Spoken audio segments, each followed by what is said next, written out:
Assalamualaikum Sobat Kismis, jumpa lagi di Kisah Mistis. Semoga, Sobat Kismis sekalian selalu sehat walafiat, bahagia lahir dan batin, lancar rezekinya dan dimudahkan semua urusannya. Amin. Sobat Kismis, terima kasih yang tak terhingga, bila mana berkenan untuk subscribe, like, komen, dan share. Baiklah sobat, yuk kita simak kisahnya. Wassalamualaikum warahmatullahi wabarakatuh.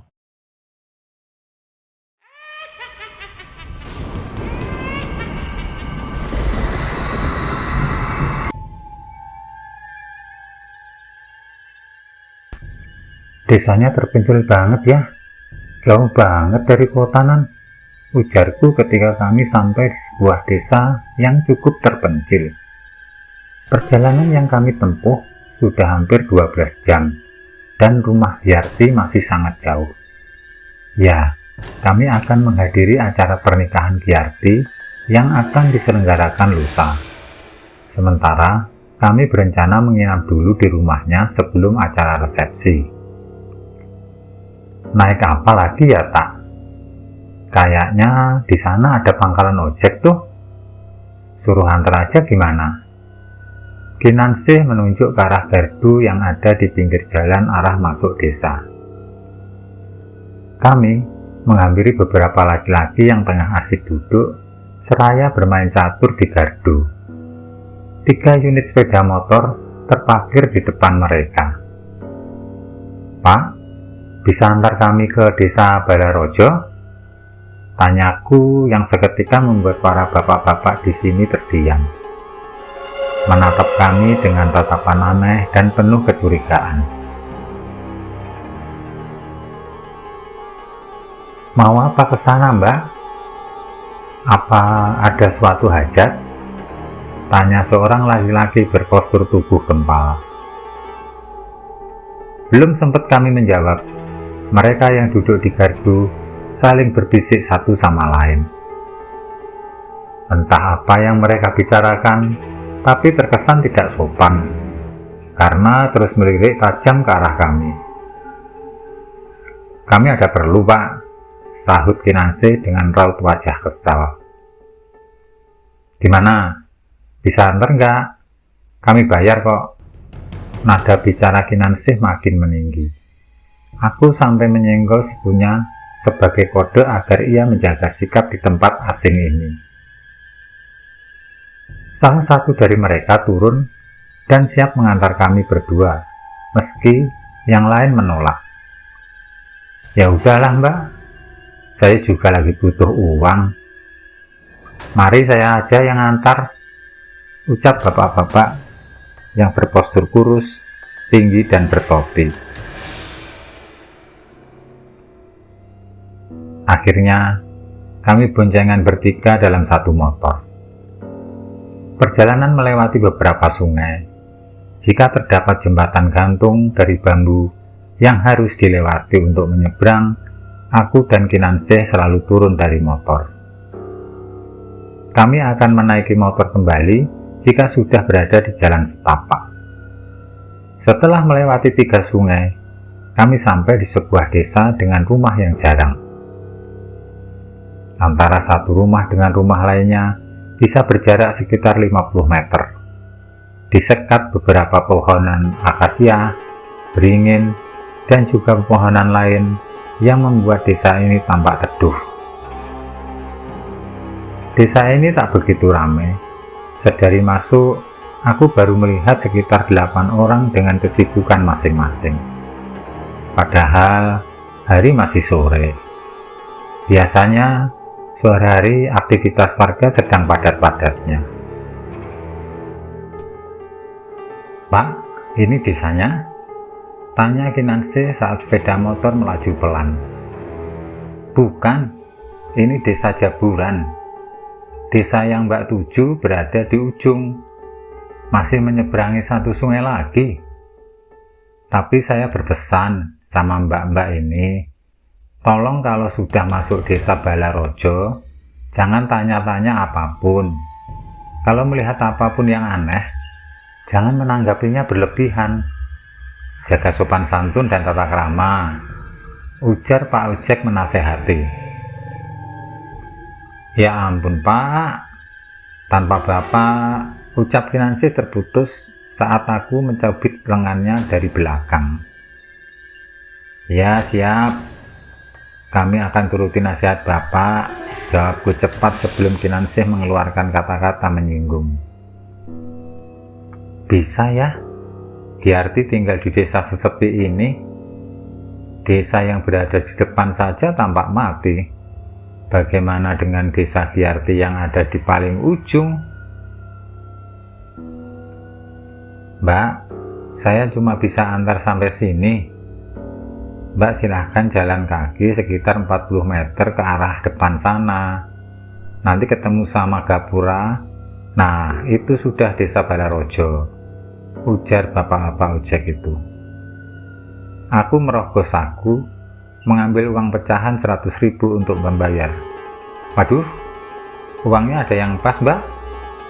Saya nggak bawa uang kembalian nih, ucap bapak ojek. Ambil aja kembaliannya Pak, jawabku. Pak ojek berpamitan usai mengucapkan terima kasih.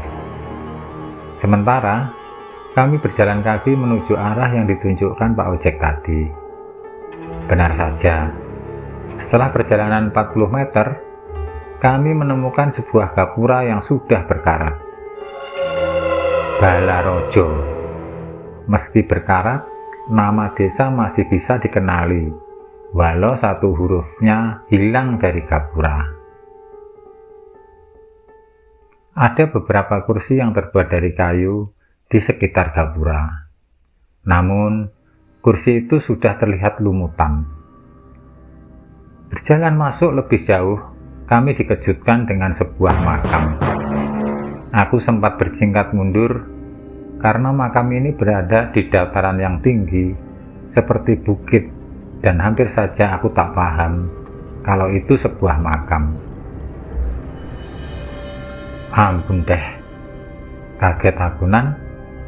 Baru masuk aja udah disambut sama makam, ujarku. Kinansyah membekap mulutnya menahan tawa, lalu kemudian melepasnya dan tertawa terbahak-bahak. Kami berjingkat kala sebuah batu berukuran kepala orang dewasa mendarat sekitar kami berdiri. Untung saja tidak mengenai salah satu dari kami. Aku melotot ke arah Kinansyah. Sepertinya ia paham juga dengan maksudku. Kami berjalan masuk lebih jauh lagi. Di desa ini, rumah masih tampak sederhana, yang menggunakan bangunan batu bata dan semen, hanya satu dari beberapa rumah yang sudah kulewati. Tepat di dekat sumur tua, tampak seorang nenek membungkuk tengah menyapu halaman. Aku menarik lengan Kinansyah dan berjalan ke arah nenek. Permisi Nek, ucapku. Sang nenek berhenti menyapu, kemudian perlahan menoleh ke arah kami.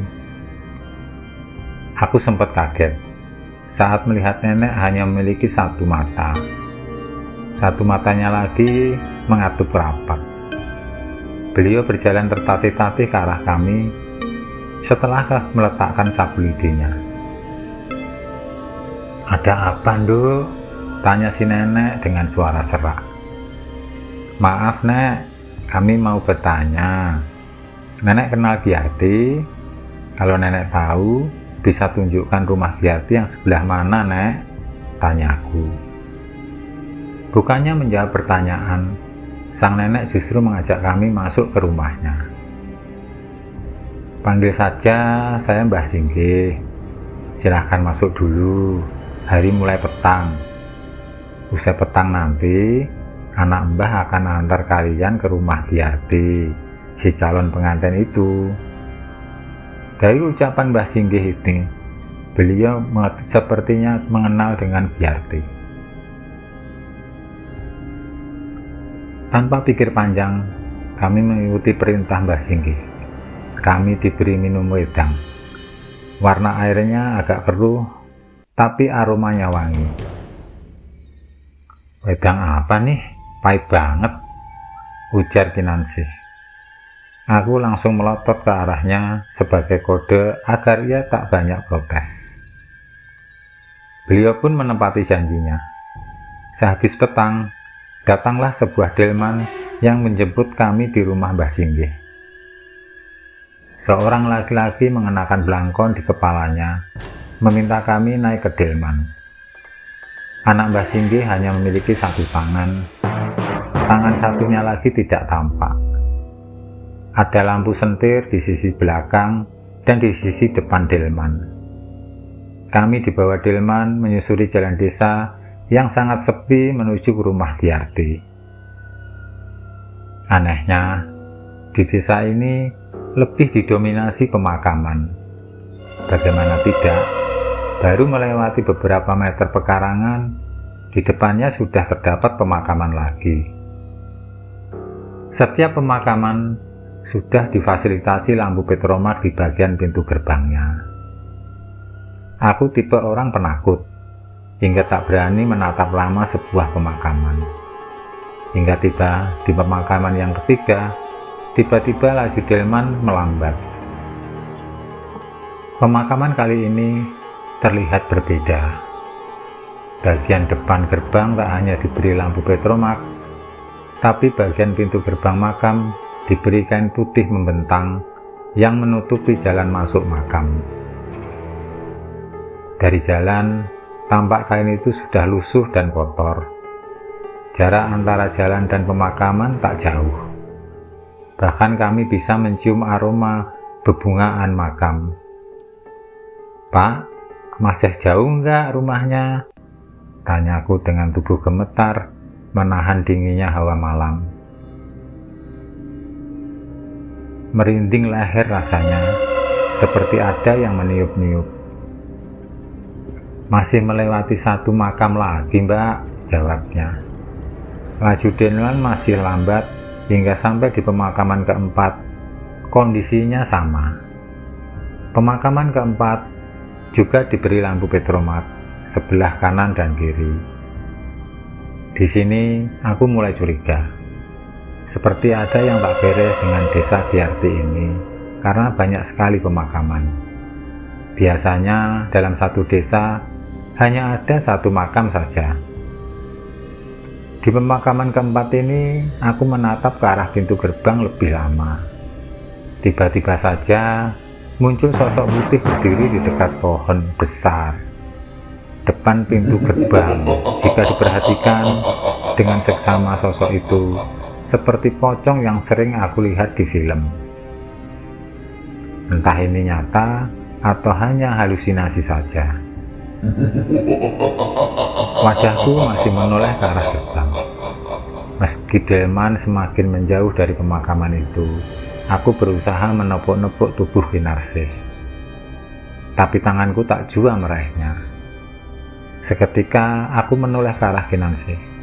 Betapa terkejutnya ketika ia sudah tidak ada lagi di tempat duduknya.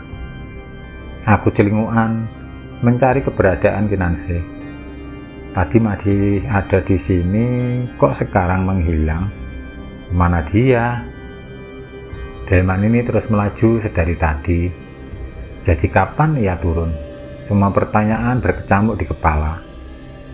"Pak, Kinansih mana, Pak? Teman saya mana, Pak?" tanyaku dengan napas terengah-engah.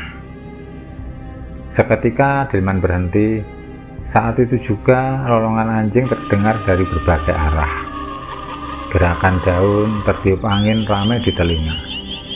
Hingga suara gerbang makam bergerak membuka dan menutup, membuat suasana desa ini makin mencekam.